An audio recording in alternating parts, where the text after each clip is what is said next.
I want to start with a prayer. It's from Paul's letter to the Ephesians, which we just read.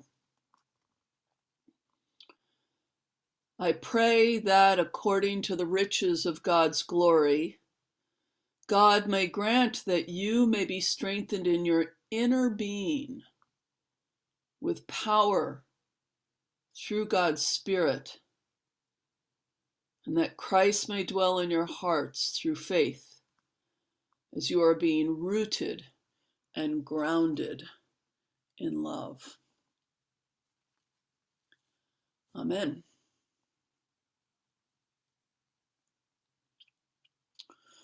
I wanted to start there because it feels like a really lovely way to ground us in the reflections I want to invite you into today with me as we look into this, the loaves and fishes, one of the most famous stories in the Gospels. Even non-Christians often have heard of this story, yeah?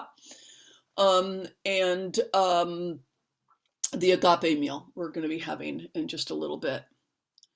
So I want to share with you three realities. Contradictory realities. And they're all real. This is what life is like, my friends. It's dealing with contradictory realities without trying to reduce them into some false, coherence. So the first reality. Inequality is real. Yeah? There are people who have way more than they need, and we have people who do not have even remotely enough. Even in our own lives, you can think of things that you have in superabundance, more than you need, and experiences in your life where you didn't have what you needed. Whether we're talking about money or food or love or care or attention or time or health. Yeah. So let's just start out by that. Being present to reality. That inequality is real. This runs smack into the next reality. And this is where it gets tricky to be a Christian.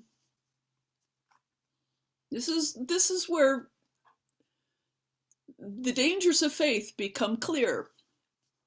The second reality is the kingdom feast, the superabundance of God, the generosity that God pours on us all the time.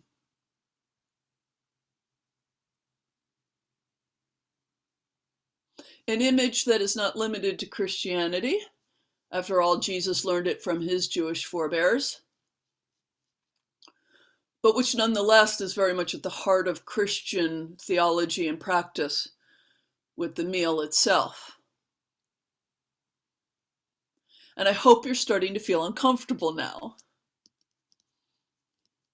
Because what are we to do with the truth that inequality is real and yet God gives us everything we need? We can feel the dangers of this now, right?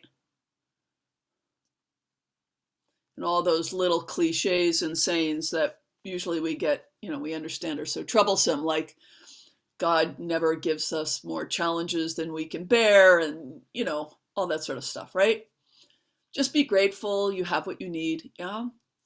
We say this to someone who's dying tragically before their time. Yeah, we do, yeah. There's a clash here. There's a paradox here that I ask us to be naked to rather than try to resolve. There's actually a third reality. I was only going to start with those two, but there's a third one that I think is really, really important. And I think it has something to do with the fact that the first two are clashy. Which is, it is possible for humans to be convinced that they don't have enough when they have plenty.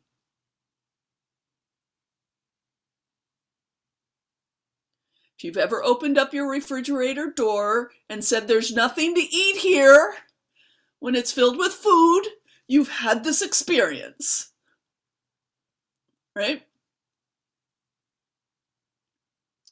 It is possible to feel scarcity in the face of plenty.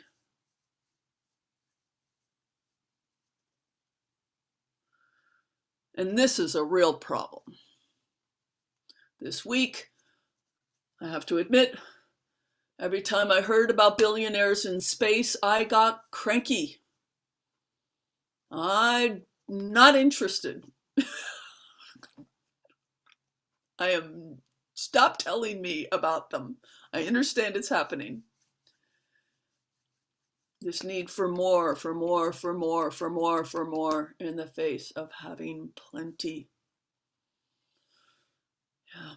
And I would like, without going too far down this, I could do a whole sermon on this, but I'm not today, that this illusion that we do not have enough when we have plenty. I need more love, I need more attention, I need more money, I need more food, I need more whatever, is grounded in trauma. Personal and collective trauma. Okay. This distortion.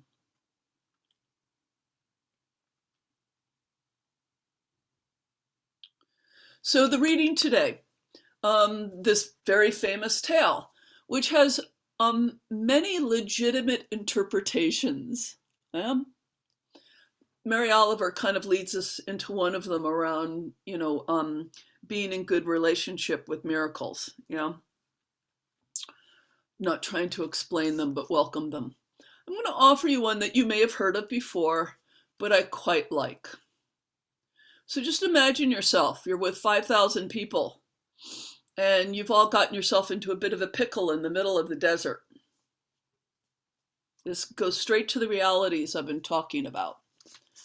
And in your pocket, you're relieved because you have a nice bag of trail mix and a small amount of water, and you're relieved because you have enough, but you're like, when do I pull this out?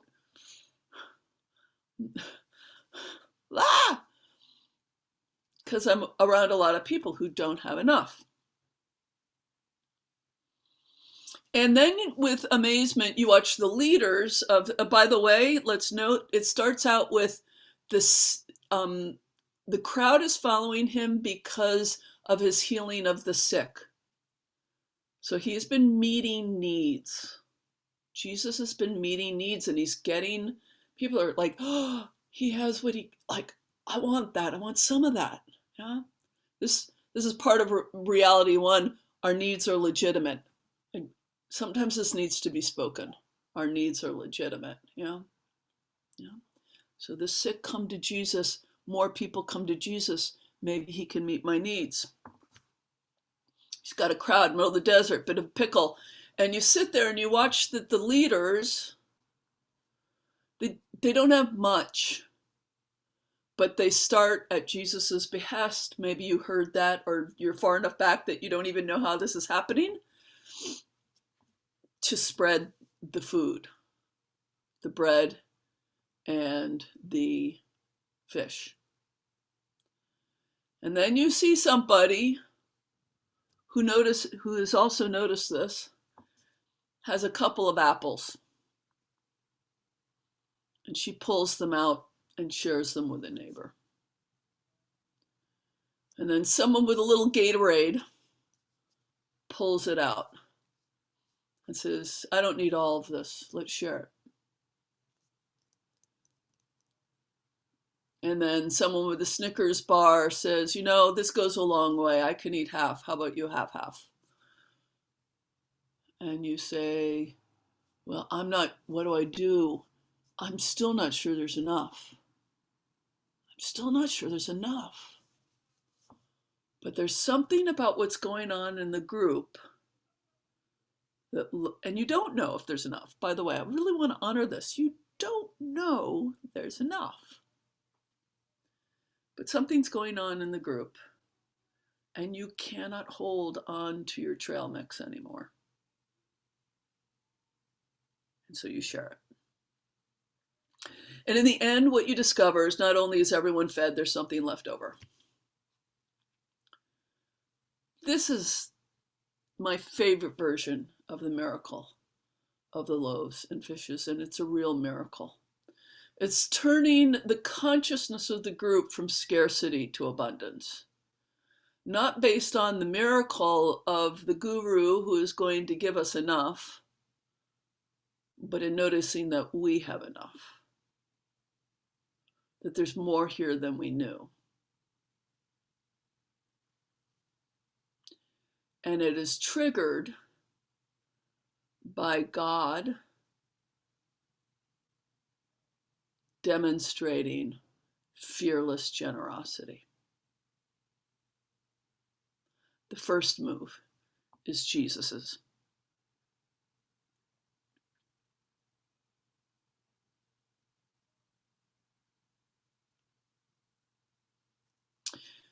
The world is in desperate need for this move. And for us to examine our own relationship with the experience of not having enough and the experience of having more than we need. This is worthy of prayer and contemplation. The nice thing is that we don't need to make this up. Some smart guys before us have come up with some approaches for dealing with this. And as I was thinking through this, I thought of the Ignatian practice of the examen, of looking at the end of the day at your consolations and desolations. It's the flowery language of the medievals, yes. It's not only always really about desolation, but the good things that happened in our day and the what we might call the negative things that happened in our day. And what I love, so grateful for around St. Ignatius and this work is he takes emotions seriously as a potential guide for us in our spiritual life. Instead of saying you got to get rid of those pesky emotions because they get us in all kinds of trouble, which seems to be the case often. Our emotions seem to get us in a great deal of trouble, right? He says, look at the emotions, give them an actual space because they have something to teach us. It's true. If we just, put them in charge of everything, we will get into a pickle. But if we're able to slow down in contemplation to be present to them and inquire into them, they've got almost everything. Yeah. And so the practice at the end of the day is just to take a look at the desolations and look at the consolations and go, what does this mean? What does this teach me? And I want to give you an example from some teachers who, this is a little bit of a superficial story, but I quite like it because it elucidates this in a very nice way. If any of you have heard of Lynn Ministries, it's a Roman Catholic healing ministry, not super well known in the Episcopal Church, but I followed them a while, 90s. Two Jesuits and a nun. One of the Jesuits and the nun ended up marrying each other, but they kept their ministries going. Healing ministries. And Sheila, the nun, one day was doing her examen, as it's called. And that day, they had done their weekly go out to a Chinese buffet and enjoy each other's company, the three of them. That's what they do, weekly.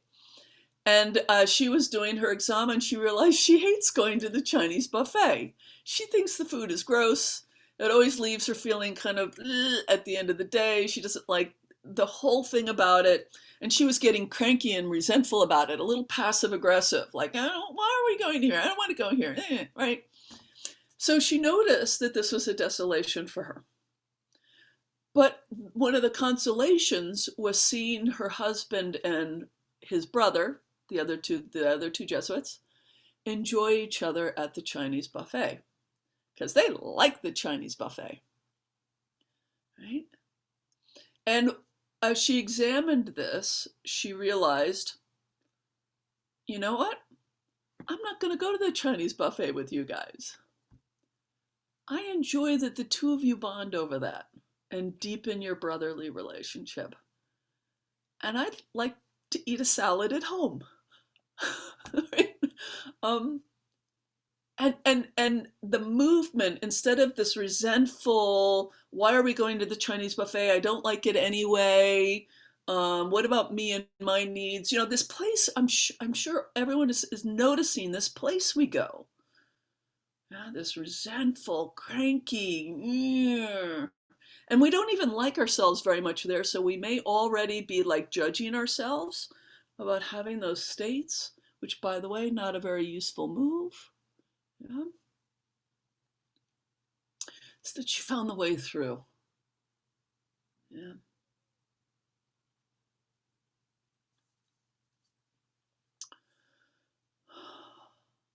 So I want to invite you. The move for her was to notice the consolation layered amongst the desolation.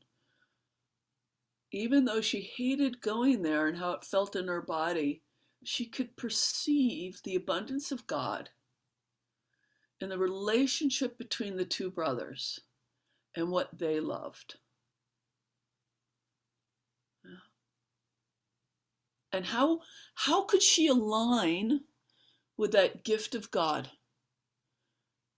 in the love of the two brothers and what they enjoyed? How could she stand with that? Stand with God's pre-existing gift, while still acknowledging she's got needs, right? Yeah.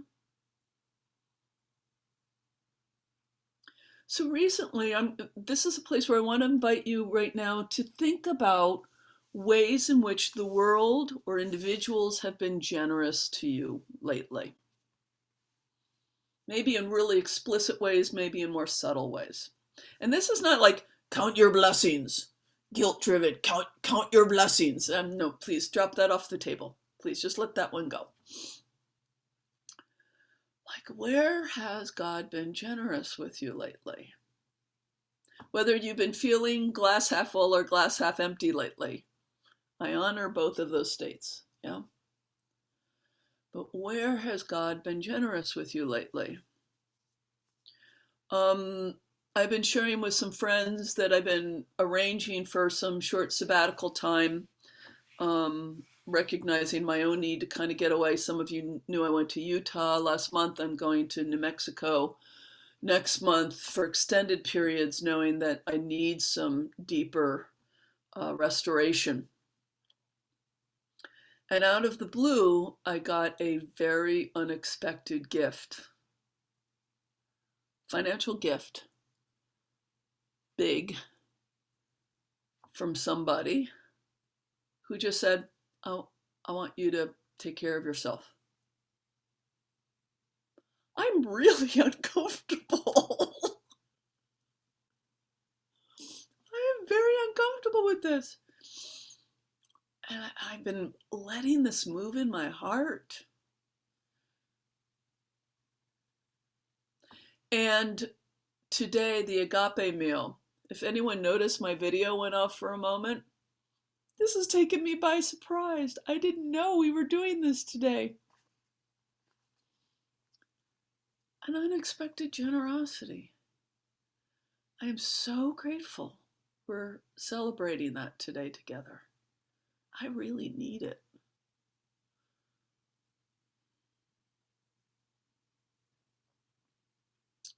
Jesus addresses the fears of the disciples. We don't have enough. This is going to go bad. He honors it. He respects it. But he does not align with it. He says, I think there's more here than you know. Let's lead and see what happens. Only to discover there's more there than anyone suspected. God gives generously first. ask for what you need, and then follow God in generosity. Amen.